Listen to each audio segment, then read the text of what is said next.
একটু আবার কোশ্চেনটা।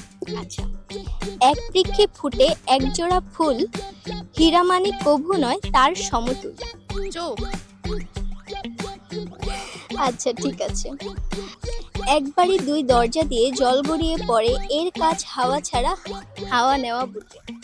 চোখ। না। একটু আবার। একবারই দুই দরজা দিয়ে জল গড়িয়ে পড়ে, এর কাজ হাওয়া নেওয়া হাওয়া ছাড়া বটে। নাক। শিওর এটা না কি হবে? একদম। হ্যাঁ, হাওয়া নেওয়া। আচ্ছা, একটি বুড়ি আছে 12টা ছেলে, তার 12 ঘরে 365টি ছেলে। বছর। ঠিক আছে, এটা হচ্ছে 7টা হয়ে